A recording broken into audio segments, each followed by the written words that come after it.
Olá, bonitas e bonitos. No nosso quarto e último episódio da nossa segunda temporada, a gente começou numa pesquisa muito interessante para entender o que é ser uma mulher gestora. E aí eu tenho aqui a honra de trazer duas jovens potências de Volta Redonda e da região para a gente poder conversar sobre isso. E aí eu espero muito que essas meninas inspirem outras meninas, porque a gente pode muito. E é com esse tema e com essa mensagem que a gente começa o quarto episódio do Bonita Demais para Ser Feia. E aí, meninas, tudo bem? Oi. Eu queria que antes de eu fazer a primeira pergunta, que vocês se apresentassem, dissessem quem são vocês e o que vocês estão como gestoras no momento. E depois eu pergunto mais coisinhas. Combinado, eu ou você começando? Pode começar, Larissa.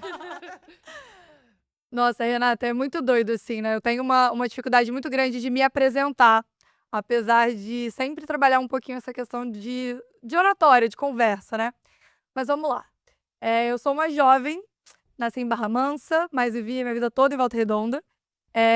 Durante muito tempo no meu caminho, a gestão pública atravessou e eu tentei relutar, eu tentei ir para a gestão privada, porque eu acreditava que os sonhos que eu tinha do público, transformariam o mundo no privado, só que, na verdade, o privado não me encantou o quanto os meus olhos enchem na gestão pública.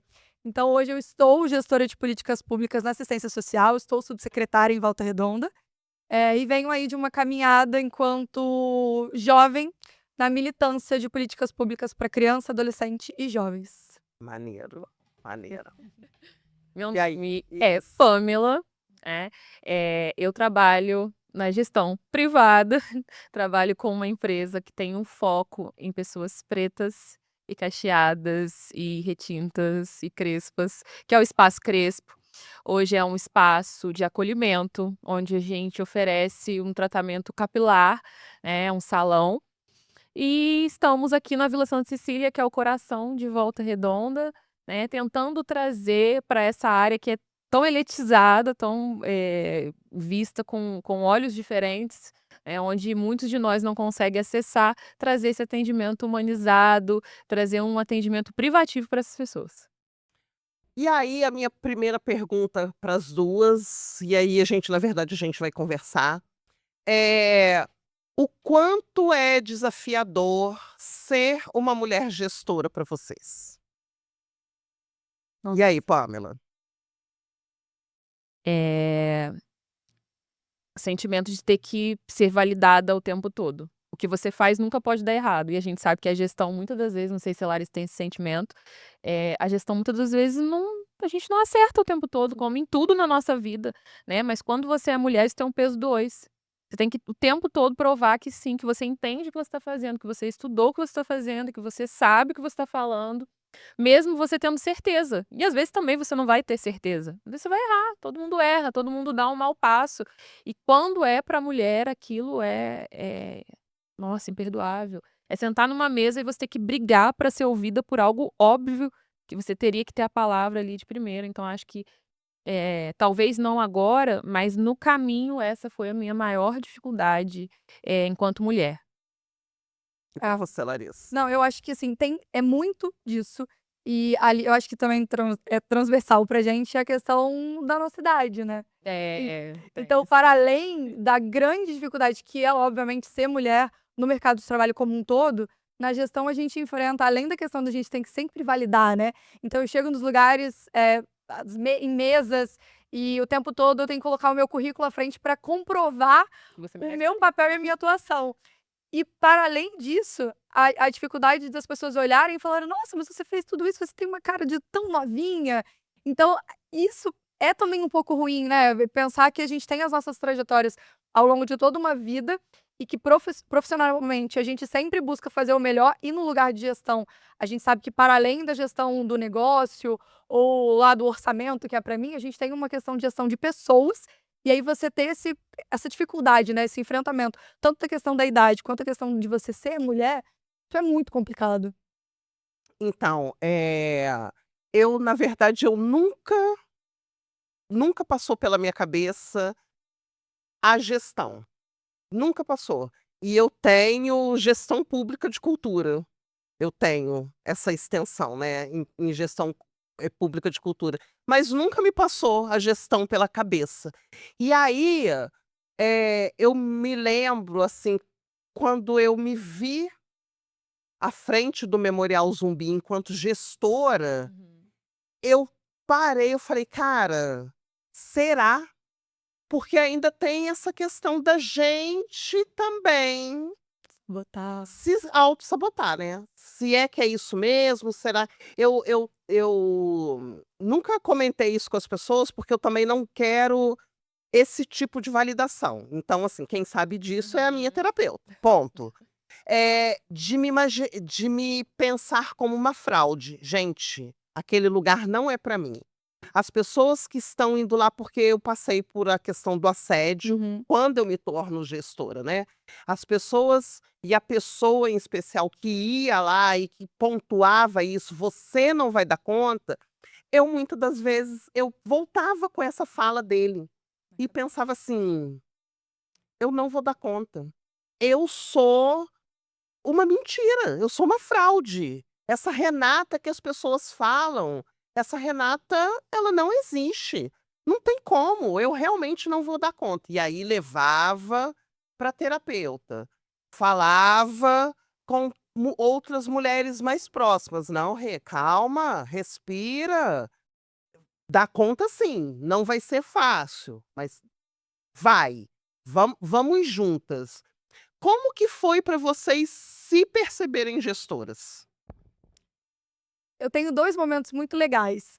Primeiro porque a minha vida toda eu comecei a trabalhar e comecei a me entender como sujeita no mundo a partir dos movimentos sociais, né, através de coletivos. E aí naquele momento eu sempre fui uma pessoa de não era nenhuma liderança naquele momento, era mais uma questão de eu era mais mobilizadora, né. Só que eu nunca imaginei, nem pensei que aquele start ali pudesse ser tão importante e tão primordial para minha função na gestão. Então tem 2 momentos muito bacanas. Quando eu assumi, né, há 4 anos atrás, a política pública de juventude, quando meu nome foi o último a ser, divulgado. E aí vários jornais e revistas falando sobre a nomeação, e várias pessoas que eu conheci ao longo da vida em outros lugares de trabalho, vindo falar comigo: "Nossa, mas você sempre foi uma excelente gestora naquele ambiente". E eu pensava: "Não, mas naquele trabalho eu não era gestora, eu simplesmente estava ali com você". E aquele foi um primeiro momento de eu pensar: "Não, espera aí, eu acho que realmente tinha uma trilha de gestão, mas eu não me compreendia naquele local". E o segundo momento, eu estava, assim, no ápice de um processo dentro da construção da política de juventude, que é muito complexa, e eu tive a oportunidade de concorrer à cadeira, né, de presidente de um fórum de gestores no Rio de Janeiro, né. Então o estado do Rio tinha diversos gestores da pasta, cada município, e eu tive a oportunidade de me candidatar. E eu não me via no lugar de ter a possibilidade de ser presidente, mesmo no movimento estudantil tendo sido, né, em outros locais. E aí naquele momento várias pessoas falam assim: "Lari, mas olha o papel e a importância de você, além de ser uma mulher gestora e líder, você ser do interior do estado". E ali eu parei, eu falei: "Gente, mais uma vez a placa gestora", sem eu nunca ter me dado conta. E isso eu acho que é muito bacana. Às vezes a gente não consegue entender no nosso espaço de criação, e aí eu sempre pontuo isso, né. Dentro da minha casa, dentro da minha família, eu não tenho ninguém próximo de mim com essa questão de gestão, seja no privado, seja no público. Então o momento em que eu não aprendi, eu me tornei dentro do fluxo da vida. E isso é muito bacana, porque eu não me via nesse lugar, eu não me via numa figura de gestão, eu não me via na posição de gestor e muito menos numa posição de tomar para mim o nome gestor e a função gestora. Na minha cabeça, na minha formação, era mais um momento profissional que eu vivia. Então isso teve que ser gradual, e Uhum. até hoje ainda é um grande desafio. Imagino, imagino. Eu lembro de encontrar com você e falar assim: "Então, eu ouvi dizer, que você vai ser a subsecretária de assistência social." Ai, Renata, eu não estou preparada ainda para falar sobre isso. Porque é isso, né, é uma loucura. De repente, a gente se vê nesse lugar, né. Como que foi para você, Pamela? Então, eu venho do mercado de trabalho de vendas, então eu trabalhei muitos anos no shopping, trabalhei muitos anos em lojas, né. E assim, falando de ser mulher, mas também da minha relação, eu nunca tive uma gestora preta, até um dado momento. A maioria das minhas gestoras ou eram mulheres brancas ou eram homens brancos. Então, para mim, ali já havia um impeditivo de me enxergar como uma gestora ou com a possibilidade remota que fosse de me tornar uma gestora. Hoje eu faço faculdade de gestão, com 33 anos, mas não tive também essa possibilidade anteriormente. Comecei, mas não pude dar continuidade realmente por uma questão financeira. Então, para mim, isso era muito distante de uma realidade de características físicas e também de uma realidade de estudo, de realidade geral, né. Então, não havia só esse impeditivo como mulher, haviam muitos. E aí mas sempre muito dedicada, e dentro dos locais de trabalho havia essa movimentação, porque quando você tem isso com você, você naturalmente já tem essa movimentação da organização das pessoas naquele lugar. Tudo chega para você. Aham. Nossa, fulana chegou atrasada hoje, enfim, conversa com fulano. Aquilo chega para você de alguma maneira. Então, as coisas iam chegando. E aí trabalhei no ramo da estética, depois trabalhei numa outra empresa no ramo do cabelo e comecei como recepcionista nessa outra empresa. E fiquei por um tempo e ali já foi me dada uma nova oportunidade, como gerente. E ali eu já assustei, falei: "Caraca, eu nunca fiz isso na minha vida". Mas era isso, a organização do lugar ela vinha até a mim, eu não ia até a função, né. E aí quando eu comecei a notar que a primeira pessoa, se ela for assistir, ela vai, lembrar, foi Yasmin, uma menina de 18 anos, chegou pra mim, era meu primeiro mês como ela foi pra cobrir a minha função de recepcionista e era meu primeiro mês como gerente. E Yasmin tinha 18 anos, ela não sabia passar cartão, ela sabia passar máquina de cartão. E aí eu comecei a ensinar ela, comecei a ensinar, comecei a ensinar. E a Yasmin se tornou uma menina muito grandiosa dentro daquele local, e ela foi pra supervisora. E quando ela foi pra supervisora, a gente teve um problema com meta, que a gente não alcançava a meta de jeito nenhum, e a Yasmin me sentou numa mesa, falou: "Cara, por que que você acha que você não pode?" Eu cheguei aqui e eu queria desistir, obviamente, acho que foi a primeira grande embate que eu tive ali. E ela falou: "Cheguei aqui, você não sabia passar uma máquina de cartão. Hoje eu consigo vender, hoje eu consigo dialogar com o cliente, hoje eu resolvo questões de outras pessoas, hoje eu te ajudo nas contratações. Se você pode formar uma pessoa e se você pode formar um grupo de pessoas, não tem por que você desistir. Não importa", e a Yasmin estava no segundo período da faculdade, acabava de entrar. "Não importa o que você fez, não importa de onde você veio ou quem você é. Você forma pessoas aqui dentro, o que importa é o que você faz aqui dentro". E assim, aquilo me deu um start, sabe. Pô, eu nasci pra fazer isso. Eu posso até não saber como eu vou fazer isso daqui a 2, 3, 4, 5 anos. Ela não usou exatamente essas palavras, mas organizando o que ela me deu, aquele choque que ela me deu aquele dia, foi mais ou menos isso. E dali pra frente eu comecei a formar pessoas, formar pessoas, formar pessoas, até chegar a um ponto que hoje, o meu sócio é o meu ex-gerente, que eu formei desde o começo, que era o meu supervisor então assim, até hoje eu me descubro como gestora, eu tô aprendendo ainda. Eu acho que o dia também que eu perder esse viés de aprender, eu não preciso mais ser gestora de nada. Porque todos os dias a gente conhece pessoas novas, a gente faz novas parcerias, então tudo começa de novo todo dia, parece, a sensação que eu tenho. Mas foi naquele momento, com aquela menina de 18 anos que não sabia passar uma máquina de cartão, foi ela que me convenceu que eu tinha que estar naquele lugar e que aquele lugar era meu. E a partir daí foram vindo outras possibilidades. Eu acho, assim, muito importante e interessante, né, porque tem sempre uma mulher Sim, com a gente, tem. né, tem sempre uma mulher. Eu lembro que quando eu me percebi, eu precisei que uma mulher falasse para mim que eu era produtora de cultura afro. Eu não eu lembro, assim, o dia, a hora e aonde eu estava, sabe. E aí a pessoa falou: "Não, mas, você produz cultura afro, você tem que estar em alguns lugares". Eu falei: "Cara, será?". E o quão importantes são outras mulheres No nosso caminho. no nosso caminho, né, mesmo Totalmente. que não sejam gestoras, Sim. né, mas elas sempre estão, assim, organizando os nossos pensamentos, Sim. né. Vocês têm alguma lembrança de alguma mulher Até choro. fora a moça da máquina de cartão, vocês têm alguma lembrança, assim, de alguma outra mulher que tenha sido importante nesse lugar para vocês? Nossa, muitos, muitos. E é muito interessante porque, assim, a todo momento, tanto da minha fala como dela, a gente sempre reforça a questão das pessoas.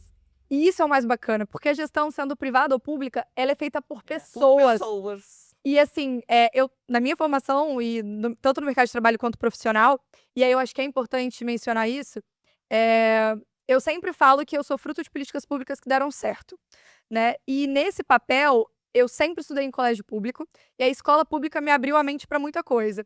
Então assim, muito antes de eu imaginar o que era trabalho ou pensar o que era trabalho, as minhas professoras foram essenciais nesse caminho, né. Eu lembro que eu tive uma professora que falava para mim: "Não, você vai fazer faculdade, você vai cursar uma faculdade pública, porque você é muito inteligente, você é muito esperto, você é muito focada", e eu não me via naquele lugar.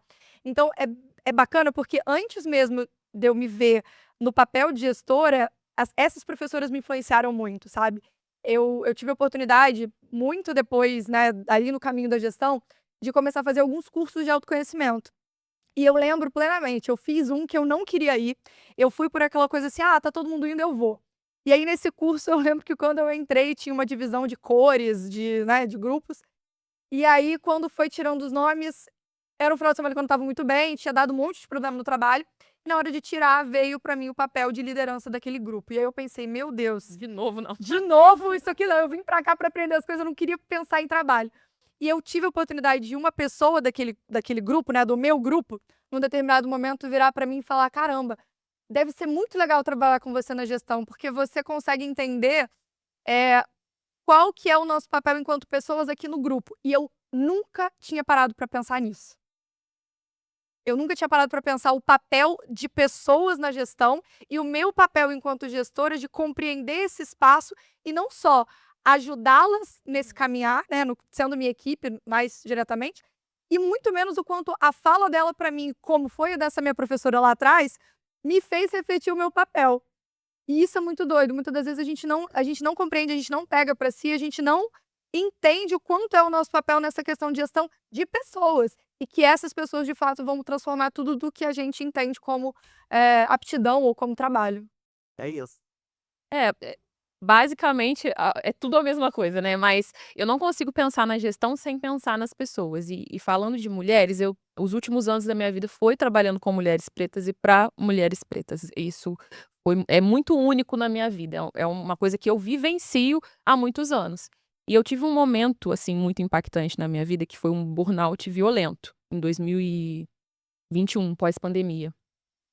E eu tentei me matar, enfim, foi um período bem, bem difícil, fiquei afastada do trabalho. E quando eu voltei, ali já com muitas medicações, tomava muita medicação, estava debilitada mesmo emocionalmente, tinha acabado de me separar, né, passei por um processo de separação doloroso, um processo de pós-tentativa de suicídio solitário, né. A gente sabe que para a mulher ela tem que estar sempre forte, sempre bonita, a mulher não pode adoecer, a mulher não pode passar por problemas. A mulher vive uma solidão, ao mesmo tempo que tem muitas mulheres e muitas pessoas para amparar, ela vive uma solidão muito real, num geral, Muito. né. E aí, o que me amparou naquele momento foram as colaboradoras que eu tinha comigo. Aquelas pessoas que muitas das vezes eu era criticada, porque eu não acredito numa gestão que não seja humanizada, Sim. e por vezes eu erro a mão e peso a mão nisso, mas 80% das vezes eu acerto, e enquanto 80% for esse número, eu vou seguir com esse pensamento, respeito quem pensa diferente de mim, mas essa é a gestão que eu sei fazer. E aquelas pessoas que eu estendi a mão e que eu cuidava, foram as pessoas que cuidaram de mim ali em torno de 6, 8, 9 meses, porque eu não tinha memória para lembrar, às vezes, as meninas andavam com a agenda atrás de mim, buscavam meu remédio, me davam na mão, eu tinha crise de pânico, eu tenho uma pessoa que até hoje trabalha comigo, que é a Rafaela. Rafaela, uma vez eu subi, falando que eu queria me jogar da janela, a Rafaela subiu atrás de mim, me segurou, me abraçou e até hoje nós trabalhamos, juntas. E aquela equipe que por vezes eu era criticada de comparar muito, sabe, pegar muito no colo, de mulheres, de, sei lá, 30 mulheres na época. Foram 30 mulheres cuidando de mim diariamente. Porque a gente também não pode parar de trabalhar, né? É, A mulher, ela tem que produzir. Produzir. Seja mãe, seja profissional, seja filha, seja esposa, a mulher tem que produzir. E Então, inclusive foi isso que a gente falou no episódio anterior, né? Porque a gente, historicamente, a gente foi criada para ficar em casa, para cuidar. Mas, por uma obra do destino, historicamente, nós fomos convocadas para o mercado de trabalho. Mas aí a gente ainda tem que estar bonita, tem que dar conta do trabalho fora e Sorrindo. sorrindo e dar conta do trabalho dentro, sabe? É muito, não tem não minimamente existe lugar nenhum. como a gente, de vez em quando, se dá o direito de parar, de surtar, sabe? Porque a gestão é isso, né? É muita coisa, né? Porque ser mulher já é muita coisa. E sempre quem vai te amparar nesses momentos são as mulheres. São as mulheres. São as Mas eu abro algumas aspas, porque às vezes, do mesmo jeito que a gente tenta ensinar para os meninos, para os homens, sobre respeito com a gente também precisa começar a pensar na possibilidade de ensinar para as outras mulheres algumas coisas sobre nós. Sim. Porque, por exemplo, eu já observei isso, a maioria das pessoas que me cobra a ponto de eu ter hora de eu falar assim: "Cara", As mulheres. são as mulheres, sabe. A gente precisa Sim. ter esse entendimento e começar a organizar agora uma nova planilha, vamos dizer assim, sabe. Sim. Disso, né. Colocar esses pratinhos nos Colocar lugares. esses pratinhos nos lugares. Meninas, a gente, no final das contas, a gente precisa uma das Uma outras. das outras. É. Sabe, a gente Ver vai precisar uma das outras. E nesse lugar de gestão, também. Sim. Ali na cultura, eu nem tinha combinado de falar sobre elas, Aham. mas nós temos um grupo, nós somos 4. E a gente, de uma forma muito orgânica, hoje nós cuidamos Uma umas das das outras, né.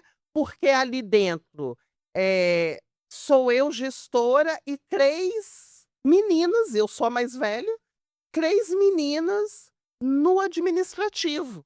Então, quando a gente percebeu, nós estávamos cuidando uma das outras. Hoje a equipe da cultura é uma equipe que tem, eu acho que do tempo que eu entendo a secretaria, eu acho que hoje é um momento que a gente vive onde nós temos mais mulheres, né, mas a gente precisa fazer esse movimento Sim.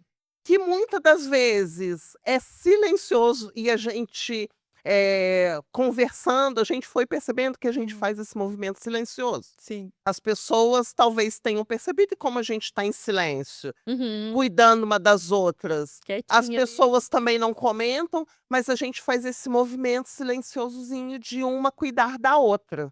Sim. Sabe: "Ah, você tá bem? Ah, como é que foi?"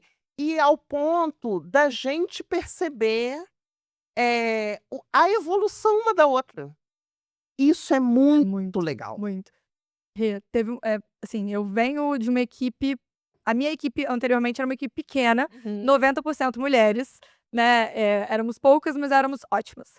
E nisso, a gente se ajudava e a gente sempre teve muito isso. Olha, cada um tem o seu papel, mas nesse dia que você tá, né, com o seu pratinho um pouco mais ou menos, eu vou pegar aqui, do outro dia ali, colar. E a gente sempre foi muito unidas nisso. E aí, quando eu faço essa transição da política de juventude para a política de assistência, uma das primeiras coisas foi: eu não vou sem as 2 pessoas que são as pessoas que mais agarraram e puxaram ali comigo. E fazia questão de pontuar também. Se a gente tinha uma política pública de juventude boa, bem feita e organizada, não era eu, Larissa. Era uma equipe de meninas incríveis, jovens, estudantes da escola pública, cada um dentro do teu papel e da tua mobilização, fazendo aquilo juntas. E aí, quando a gente vem para assistência social, que é um mundo muito maior, gigantesco, o meu primeiro mês da mulher, que foi, né, esse ano, eu falei: "Vamos fazer um café de manhã, vamos chamar todo mundo, etc e tal". Quando foi subindo todo mundo pro gabinete, que eu olhei, eu falei: "Meu Deus, Kátia, Camila, levanta aí pra mim, quantas mulheres a gente tem aqui na sede?". Mais de 90% das nossas servidoras dali, só da sede, são mulheres. E a minha fala foi exatamente essa, Renata.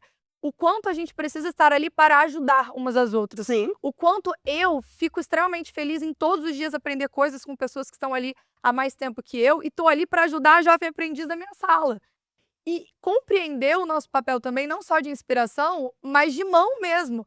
Porque, gente, o nosso trabalho enquanto sociedade para a mulher, ele é muito difícil, ele é muito complexo, ele é muito incompreendido muitas das vezes. E se a gente não se ajudar, se a gente não chegar todos os dias ali, por mais complexo que seja a nossa vida, dando um bom dia, dando uma boa tarde, olhando para a pessoa, vendo que tá uma coisa estranha e tentar levantar ali o ânimo, ou então tentar levantar, é um processo de cura, de cuidado, que a gente precisa que aconteça.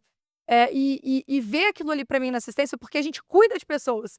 E aí quem cuida dessas pessoas cuida de outras. Sim, Exatamente. sim. É uma frase que a gente tem ouvido muito, né? Quem cuida de quem cuida. A gestão privada, ela tem muito meta, né? A gestão privada, ela é muito focada em dinheiro. E hoje a gente tem vários cursos de como acelerar seu negócio. E tá todo mundo muito fissurado em dinheiro. Todo mundo, lógico, eu também tô, não sou maluca. Mas há uma fissura tão grande no dinheiro que esse olho no olho, sabe? De você sentar com a equipe, de você sentar com o cliente, de você sentar com a pessoa que tá do seu lado todo dia. E perguntar, poxa, cara, você tá bem? Você tá feliz aqui? Porque você está tão focado nas metas que você precisa alcançar, e meta em cima de meta, e dobra a meta, triplica a meta, que se perde isso no meio da gestão. A gestão vira só o negócio. Só que o negócio só se faz com pessoas. O dinheiro, ele não chega andando pela porta do salão, da prefeitura, seja lá de onde for. O dinheiro só chega se tiver um time feliz ali dentro. Sim. Sabe? Então, um time feliz ali dentro é um time minimamente assistido emocionalmente, psicologicamente, com um olhar. Às vezes é isso que você falou, é um bom dia, tudo bem? Como é que foi? Dormiu essa noite? Tá com um olharzinho cansado? É você entender de fato quem tá sentado do seu lado trabalhando com você ou pra você, independente do que você faz. Eu acho que isso é importante e isso tá se perdendo muito. Eu lembro de uma história, porque hoje também eu estou cuidando dos airbags, né? E foi uma loucura, porque quem observou que poderia ser eu foi uma do quarteto. Que aí me liga e fala: "Rê, mas você não acha?" E eu tô: "Cara, será que eu dou conta?" E aí voltei lá atrás, né, quando falaram pra mim que eu não daria conta. "Pô, será que eu dou conta? Cara, mas eu gosto tanto de arte, eu gosto tanto de galeria." Eu voltei agora de uma viagem, eu visitei algumas exposições e visitei a exposição Carolinas. E aí eu saí de lá e quando eu volto para a secretaria, minha fala com o secretário foi o seguinte: "Se eu pudesse, eu levaria um colchãozinho para todas as galerias e dormiria ali um tempo, porque galeria de arte é o meu lugar." Então assim, a gente também ter essas mulheres que nos percebem, Sim. né, o quanto é importante estarmos bem umas com as outras. Eu também algumas vezes faço algumas aspas que eu não pegaria na mão de algumas. Não dá pra pegar na mão de todo mundo. Infelizmente, né, infelizmente não Vai tem ter que como. passar um tanto, Mas a sabe? gente precisa estar bem com a maioria delas, né, e que elas entendam que apesar da gente estar nesse lugar, né, a gente, precisa caminhar juntas de alguma forma, né. Mas eu queria, perguntar também, que é uma dúvida, como que foi para a família de vocês ver vocês mulheres jovens e gestoras? Como que foi na família de vocês? Na minha família, a maioria das mulheres são autônomas, né. Eu acho que muito das empreendedoras no Brasil, elas se tornam empreendedoras porque ficam sozinhas com seus filhos e não têm outra opção a não ser empreender, e aí empreendem de uma maneira, assim, popularmente nas coxas, não conseguem desenvolver esse negócio, mesmo tendo um talento absurdo, não conseguem desenvolver esse negócio a ponto de serem bem-sucedidas de fato. São bem-sucedidas porque conseguiram fazer com que seus filhos não passassem fome, são bem-sucedidas porque conseguiram oferecer uma dignidade, o que é muito justo e é por isso que eu tô aqui hoje, mas o que não seria ideal no nosso mundo, no que a gente pensa, no que a gente acha e no que a gente merece, né? Então, ver isso acontecendo de uma forma consolidada para minha família foi e tem sido de muita emoção. Eu acho que a palavra é essa. Qualquer coisa, qualquer notinha no jornal que sai é festa, assim. Nossa, é a Rihanna. Que legal. Para eles esse é o sentimento, é um sentimento genuíno de que uma de nós conseguiu o que uma geração inteira tentou fazer, sabe? Ainda que eu acho que é muito pouco, né? E é bizarro isso, você olha para você e você fala, pô, tão pouco ainda perto do que eu queria, perto do que eu quero, mas para quem tentou e não conseguiu, é tão grande, é tão maravilhoso, né? Então, assim, na minha família o que eu percebo é isso. E na sua, Lari? A minha família, ela é primeiro a gente precisa trazer, né, embora eu tenha todo o meu processo de formação da área, a gestão pública ela é uma gestão que ela atravessa a política.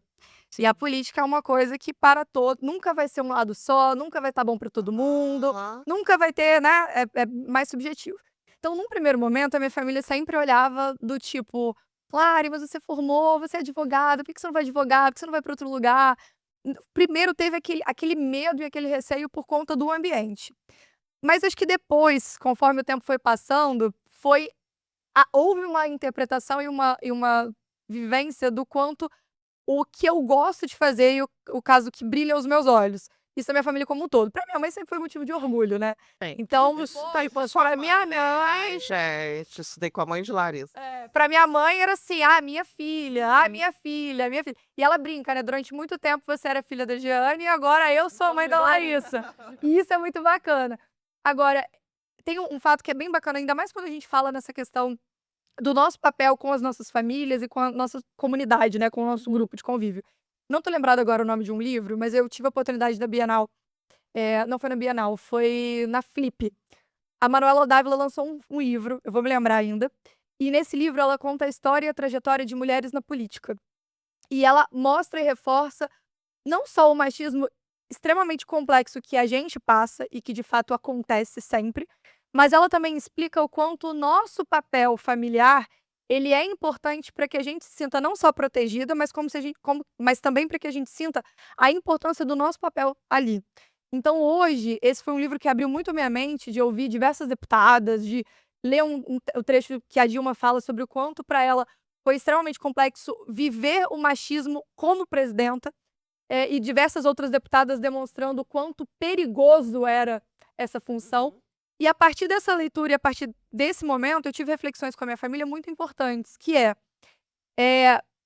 estrategicamente em números, né, eu gosto muito de acompanhar isso, as gestões mais bem avaliadas e o maior número de gestões, pelo Tribunal de Contas avaliadas como boas foram gestões de mulheres.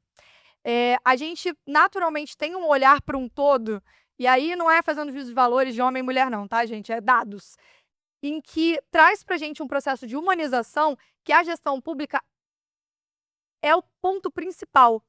Então eu acho que eu consegui fazer com que a minha família hoje compreenda a importância de como mulher, de como jovem, que veio da escola pública com o olhar social, dentro da minha função, traz benefícios, não é para a Larissa, gestora, né, CPF, sim para o município, CNPJ. E o quanto é importante o nosso papel e a nossa vivência fora da bolha em espaços como esses, porque a gente está ali fazendo um espaço de transformação social na ponta. Sim, sim, com certeza. Eu acho, assim, muito importante, quando a gente consegue falar sobre a gestão com mulheres, né, o quanto é importante esse dado que você traz, né, faz a Sim. gente repensar muitas coisas, né, o quanto realmente, a gente pode, né, mas o quanto também o machismo, eh, dá uma podada na gente, que na verdade o machismo mata, Nota. né. Já tá posto, a gente já não discute mais sobre isso, tá posto, Sim. o machismo mata e é isso. Mas o que eu queria pra gente, infelizmente, já finalizar, porque assim, eu acho muito importante quando, né, a gente tem esse título, bonita demais para ser feia. Mas a gente não tá aqui só por isso. A gente também é isso, né. E aí eu queria saber de vocês, o que é bonita demais para ser feia para vocês? Nossa, que profundo, profundo. Você não avisou isso antes. Isso é pergunta para Senão estudar. vocês iam ter que estudar e tem que e é papo. Vou falar de um episódio dessa semana. É a gente saber receber elogios, acolher esses elogios. Tenho muita dificuldade de receber elogio. É a gente compreender que a Larissa aqui, o trabalho que a Larissa faz aqui, para além do pessoal, é para fomentar que outras meninas ocupem esse lugar quando eu não mais estiver. É compreender que muitas das vezes a jornada para nós é difícil, é pegada, é traumática, é complexa, mas o olhar para o que eu posso construir tem que ser maior, mesmo com os percalços. E para colher, porque hoje tudo que eu posso viver, até mesmo dentro da política, foi por conta de outras mulheres que vieram antes de mim. E aí eu não posso deixar de falar, não é o meu lugar de fala, mas é todos os dias importante a gente ressaltar o espaço extremamente importante da mulher na política. E da mulher preta, da mulher quilombola, da mulher ribeirinha, da mulher do interior dos interiores dos estados, e da mulher que muitas das vezes está à margem de uma construção política que é feita e é colaborada para que seja extremamente machista, Uhum. extremamente elitista, e extremamente direcionada para um público que não sofre um terço do que a gente sofre e legisla sobre os nossos corpos, sobre os nossos direitos, sobre as nossas atuações. Então eu caminho para ser bonita demais, linda, bonita demais para ser feia, para ter pautas que eu venha me orgulhar lá na frente com as minhas filhas, com os meus filhos e etc. E é isso. E aí, dona Pamela? Nossa, agora o que que sou Mãe pra falar? mãe do Dom, gente, vocês precisam Então, essa pronto. conhecer o Tem o Dom. Ai, esse é o primeiro ensaio fotográfico. Ai, que Então, coisa, Ô, que Glô. coisinha que é o Dom. tem uma coisa nova aí na área.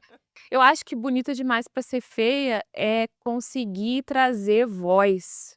Eu acho que esse espaço, tantos outros espaços, e milhares de nós estamos ocupando hoje, né, e construindo para um futuro, para um presente, por um passado, né? Eu acho que ter voz e conseguir ativamente poder falar.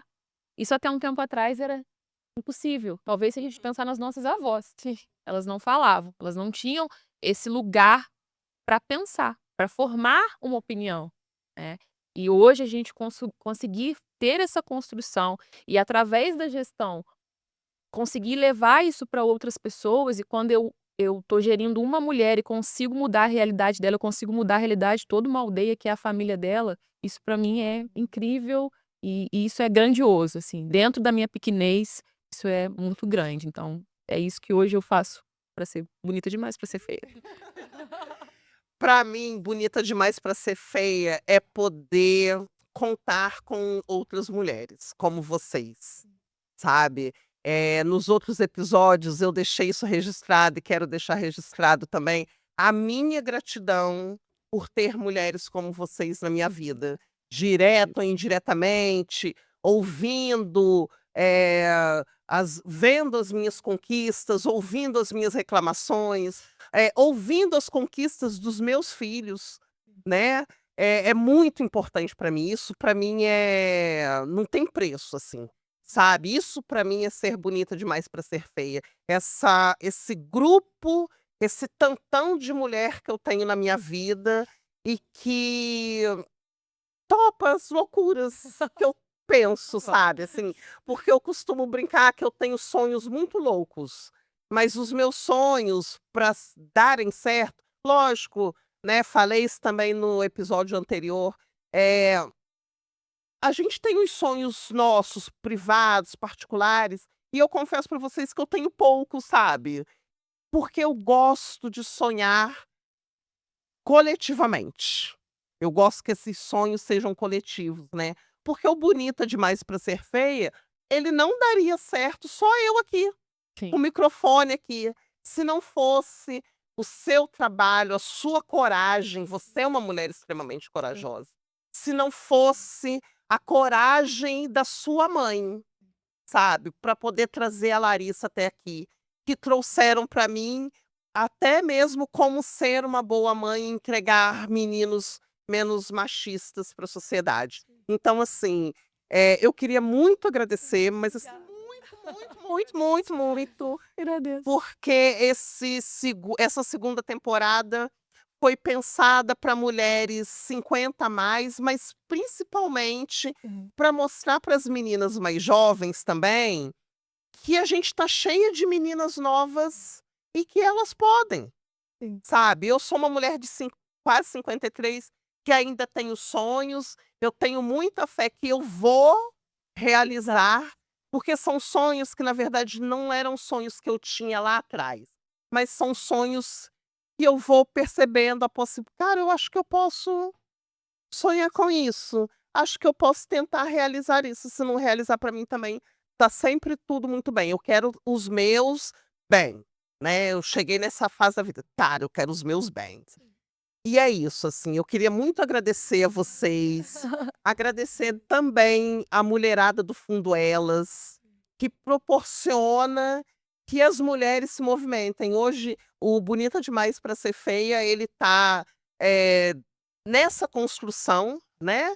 Porque a gente pensou nele anteriormente ao edital Mulheres em Movimento, anteriormente a tudo isso. Mas hoje a gente pode estar realizando a segunda temporada graças ao Fundo Elas, Demais. que é um fundo social pensado por mulheres para mulheres. Então sigam o Fundo Elas, sigam o Bonita Demais para Ser Feia, sigam o Coletivo Mina Preta, porque a gente está pensando um lugar melhor para nós mulheres. Essa que é a ideia. E mais uma vez eu queria agradecer vocês por isso. Eu posso deixar só duas Por coisas favor, por para favor. vocês também. Uma, exatamente o que você falou. Gente, leiam mulheres, comprem de mulheres, consumam mulheres, empreendedoras, né? Consumam produtos de empreendedoras, mulheres, leiam livros de mulheres, ouçam músicas de mulheres. E para além, é só para deixar uma reflexão, que eu peguei hoje de um texto que uma educanda minha me mandou, pra gente refletir. Que a gente reflita todos os dias por que nas histórias infantis de princesas, a maior parte delas, ou quase em sua totalidade, as histórias são contadas em que elas não estão com suas mães. Pra gente refletir o papel também muito Nossa. ancestral daquelas que vieram antes da gente. E nesse papel e nesse todo o processo de sonhar e de refletir sobre esses encantos e sobre esse mundo de magia. Por que nesses livros infantis as princesas nunca têm as suas mães? Ai, vou refletir. Ai, me pegou. Pronto, eu vou ficar pensando nisso agora. Bateu agora. Você quer deixar uma mensagem também, Pamela? A minha mensagem é para não desistirem. Eu acho que é bem sucinto, é a minha realidade. Não desista. Não importa o que esteja acontecendo, não importa de onde você está vindo, para onde você está indo, se há um sonho, se há um desejo, mesmo sem uma possibilidade nesse momento, só segue. É Esse isso. é o meu Meninas, Amei. amei.